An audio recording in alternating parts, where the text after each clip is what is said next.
our first paper is presented by Karin Bredenberg. Karin is the metadata strategist at the Swedish municipality organisation Sidarkavira. She holds a BSc in Computer Engineering from Stockholm's Royal Institute of Technology, and she currently serves as the chair of the Premise Editorial Committee. Congratulations on the win yesterday.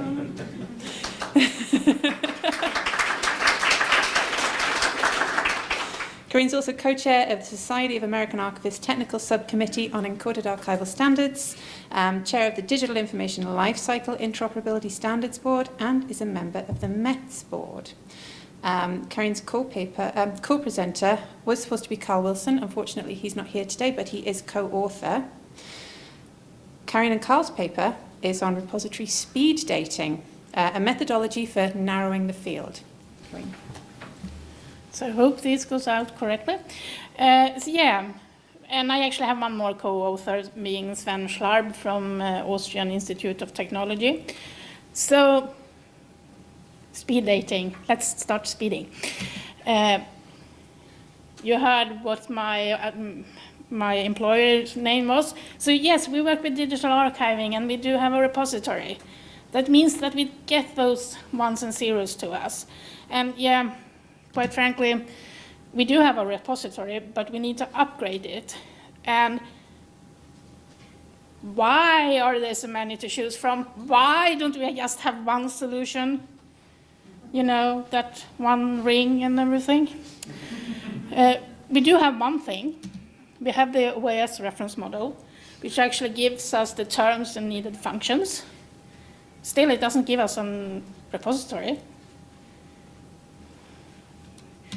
So what I actually need in the work we are currently doing for upgrading our repository is that I need a short list.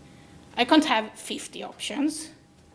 I want to have 5 maximum, if possible, even fewer.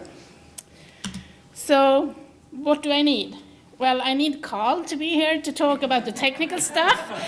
So I'm going to talk, well, I've been part of it as well, so no kidding there, but Carl is much better on explaining those parts than I am. But I need this methodology. I need to narrow the field. I need these 5 options. So what do I do when I don't have Carl? I use the methodology. Of course, here we have the solution. So what we want to do is to use the OIS as a framework for the evaluation. We have all the things described there. We have also the administrative parts of being a repository described there. All this is actually something I need to look into when I'm getting my new repository. So what we do is using OIS as the common vocabulary. Yes, I managed to pronounce that today. You are going to learn some Swedish, don't worry. So I have my functional assessments. That also means that if I'm following OIS, what we all want to do is actually to strive that we are TDR requirement, following TDR. So we need these OIS terms, functions, and everything. So we will use them to categorize our requirements. As we know, OIS covers the whole thing, the whole repository, all things we are going to do. So, looking into it, a lot of repositories actually say they are OIS compliant. Do we really know that? And this is not in any way any critique regarding the different repositories, because how can you say that you are compliant to OIS? What does that really mean? You have done some mapping, most likely. Do we know which mapping? I'm not going to tell that in advance. So think about one term from OIS reference model. Preservation watch component. How many have seen that being a term on a web page for a repository? So, working with Carl, we have, he has developed, and I took part in it, and also Sven, a method with 3 steps. We need to gather the requirements. What are my demands? Then we need to actually aggregate and prioritize these requirements, because when I start making my requirements list, it might be long. And we are speed dating today. I think I need to narrow my list. And then I actually need to do the research and the evaluation. So 3 steps, following every other method of doing these kind of things. So you can, of course, use it for looking at a repository solution, as I have done. You can use it as a gap analysis tool to look at what you already have and see, is my tool really fulfilling my requirements, or do I need to perhaps look into enhancements? Or is it actually that, yeah, I need to have some more tools and which cover this part of the OIS reference model? Then you can actually put up the criteria for just that part of OIS and do an assessment to find something that gives you the extra components you need. So if we look closer at the methodology's 3 steps, this is the tricky one. This takes the most time, actually. You need to find your requirements. And you need to stick with your requirements. Come on, you can't add 10 because, oh, you know, I might add this, and then you will never have your list of requirements. We don't want that moving goal target. Might be fun, but maybe not possible. There might already be that you have existing requirements in your documentation. You might have to consider international laws, a national policy, an institutional policy. So don't forget that you need to take those into account when you create your requirement list. Though we are speed dating, don't go in too deep. No hard set metrics. Be fluffy. So when we have our started doing this, so being fluffy, say automatic replication. Don't say that they should be in 4 locations. That's something you solve afterwards. You just want to make sure that you can actually have an automatic replication. Auditing and integrity checking. Yeah, that's enough in this first step in the speed dating. And then you actually, what you do is you take your archival storage, that's the OAS term you have, and then you put all your requirements nicely tilted, depending on how well Excel or Google Sheet works with you. That might be a requirement you need to have firstly, that you have someone who can handle the tools. Yeah. Then you need to go into the next step. The next step is actually doing the research. We are not going into an RFE here. We want to do speed dating. That means that we are looking at what do they have on their web pages, what are available. Do they have a manual that we can read and get information from? Is it a help guide, whatever? Is there a forum where you can go in and see answers to some of these questions? So we will only be saying yes and no here. We will not grade in any more way. And be kind of kind, because you need to do more evaluation afterwards. This is how it can look when you have made an evaluation.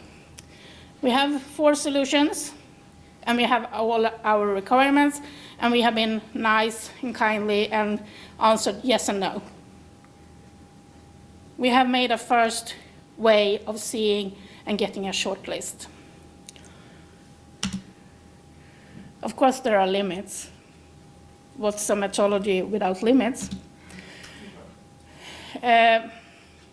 We have only looked at everything that is available online here. They might not write anything about OIS. You need to understand that from the language they are using. Do missing information say something? It usually can do, but it can also not be significant. But take a look and be open-minded. We also don't look at the things outside of the OIS reference model or the scope. You might have some rules or policies that makes it impossible for you to work with a supplier or a vendor. You need to have that in mind as well. We don't cover that here. We just take the OIS reference model. Also, this first pass, yes and no's, as I said, gives you the first hint. Then you can go into the request for information and make the more thoroughly investigation. So we are speed dating. How to use them? Yeah, well, you can use this result actually as you like. I would say it's not the final decision you have. It's making a smaller group of softwares to date. You shouldn't end up with more than 5. Do you have more than 5? You might be needing to do a tender. So use it as creating your shortlist. That's the goal, to aid you in the process of going deeper. So, in short, this is the methodology for narrowing the field in the search for a repository. We all know that it's time-consuming and cost-consuming to do this.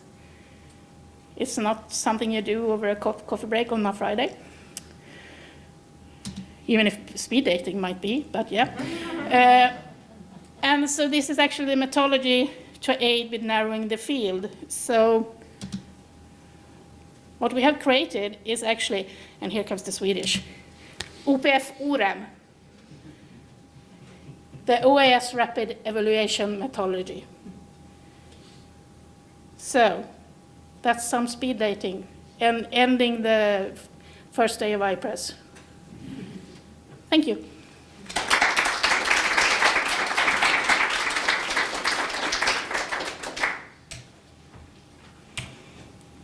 Fabulous. Oh, sorry.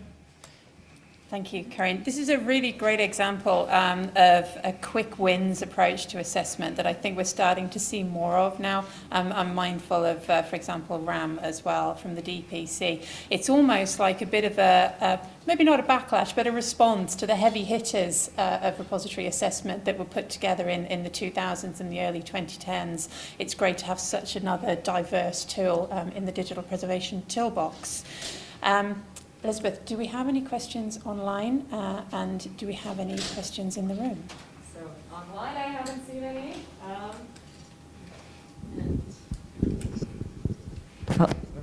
Yeah, okay. Let's do it next time. Questions?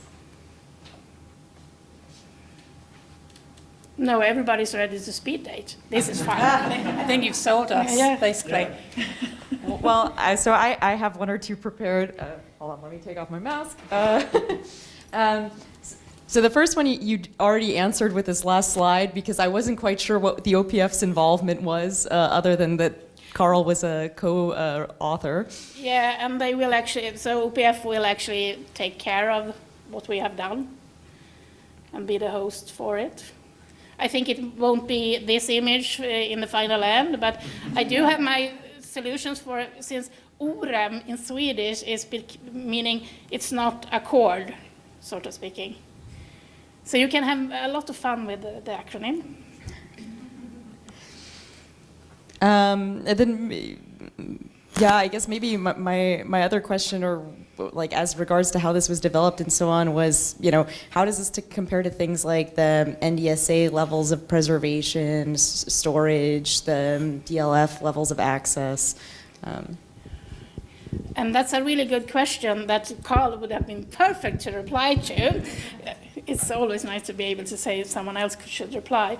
But no, this is really finding a repository solution that follows OIS and do it quickly. Because the other ones you need to take in the next step. So this is just narrowing your scope so you don't have to look at 25 solutions. Okay. Thank you. Can I ask a quick question?